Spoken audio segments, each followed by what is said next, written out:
Oh, hello, I'm Rick Pufky. I'm with OmniTI, and this is my first time doing Ignite. This is actually my first time talking at a conference period, so we'll see how it goes. Just a warning here, mine's nowhere near as funny as Ken's was, so deal with it. So today I'll be talking about tips to be an effective remote worker.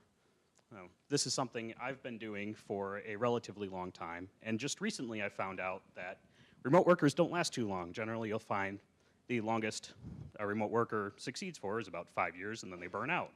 So I'm apparently an oddity in this particular field. Part of this is our general misconceptions about what remote workers actually do when they're home working. Games, candy, ignoring your coworkers, things like that. Just standard run-of-the-mill stuff. It's not actually what remote working is all about.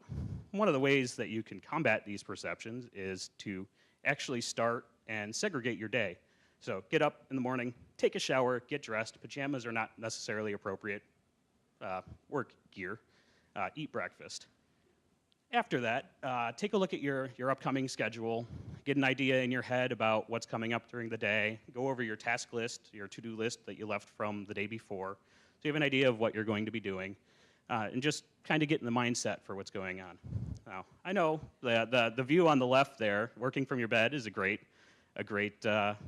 place that you could consider working for, but to actually be productive, while you can move around from bed to couch and chair and all that, actually have a workspace set aside for working from home. The next thing is don't be Mr. Invisible Man Waldo there. Say hi when you get in the morning. Give yourself a voice to your coworkers. It's especially important because they can't see when you get up and start partaking. Another part of this is textual communication. This is actually something Bridget talked on earlier, so I'll be touching some of the same points there. But texting, or just general like IRC and Slack chat, is a great way to miscommunicate very easily.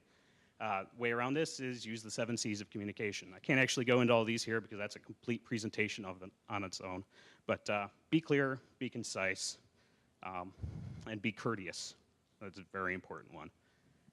This is another one of slides that could have just slipped right into Bridget's discussion earlier. But since a majority of our actual nonverbal cues are very important to our discussion, video conferencing is important in this regard as well. So be prepared to get on screen and use headset, microphone, use mute. The other thing here is equipment breaks. It really breaks when the only headset you have available for video conferencing is busted, and now you can no longer participate. During the day, take a break. Get up, get away from your desk, walk your pets. They've invented Pokemon Go for a reason. So just get up, get away. It allows you to reset and recycle and then get back to it and be effective again. As an addendum to this, while you're taking a walk, there's plenty of great sandwich shops, coffee shops. I'm not going to name names, but they have a place that you can sit down, have a little bit of workspace. They have Wi-Fi, so you can connect when you need to from a different location. At the end of the day, stop working. Working from home is not a means to work 24 hours a day. That's actually a great way to burn out very quickly. So set end times, make notes when you're done, and continue.